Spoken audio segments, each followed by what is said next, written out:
SABC News, independent and impartial. From an African perspective. And that's Elias Bangura, Sierra Leonean journalist on the line from capital Freetown, talking to Kumbelo Muzalele. Zambia's economy has continued to be under pressure from various fronts, and today the country's currency is trading at lowest trade rates against other major currencies like USD.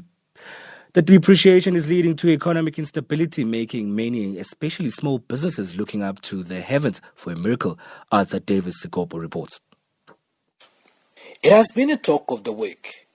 Zambians took to social media with all sorts of sentiments. Some dissing the local currency, while some complaining that those in charge are not doing the right thing for the country's currency and eventually for the economy. The Zambian Kwacha has seen a free fall against all major currencies on the money market to now trading in unprecedented rates. Compared to the United States dollar, $1 US is now equal to about 20 Zambian Kwacha. Today, a 20 Zambian Kwacha is only able to buy a loaf of bread with a few coins as change. For those in international trade, this has hit them hard, and they have to pay more for what they would pay less a while ago. Despite having what it takes to produce and consume local products, Zambia is mainly dependent on imports for most of its needs, meaning each fall of the local currency, it has to pay more in imports. The economy is now in a shaky mood. This has worried a number of people.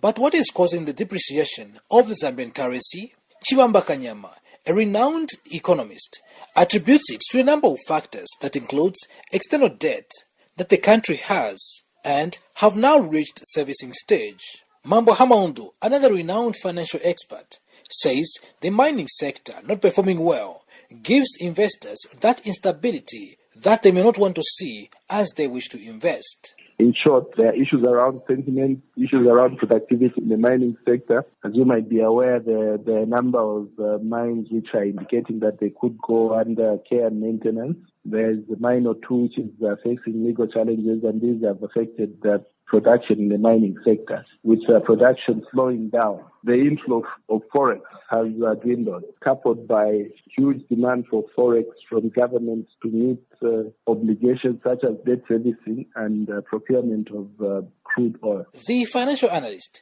further says the firing of the central bank governor, Dr. Denny Kalyale, replacing him with Christopher Mvunga, who is seen as a political tool with no much experience in the banking sector, also poses a great risk to the country. The sacking of the central bank governor, Dr. Denny Kalyale, brought about sentiments from all angles, including political statements. That in itself, that action tends to create apprehension amongst many, and with apprehension, the sentiment becomes negative. What we must appreciate is that Dr. Kalyale is a person of repute, not just in the country, but even outside the country. And of course, when you have political talk which is not really progressive, it also weighs in terms of making investors apprehensive. Is there hope that the Zambian Kwacha would gain value in a short while? Mr. Hamaundu has this response. It's a bit difficult to predict in terms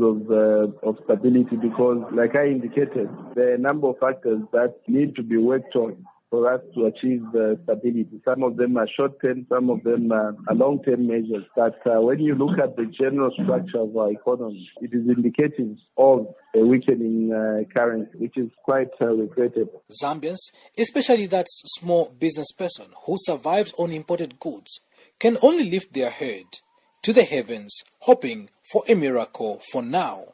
Arthur Davis Sikopo, reporting for Channel Africa in Lusaka, Zambia. Tributes continue to pour in for renowned South African human rights lawyer advocate George Bizos,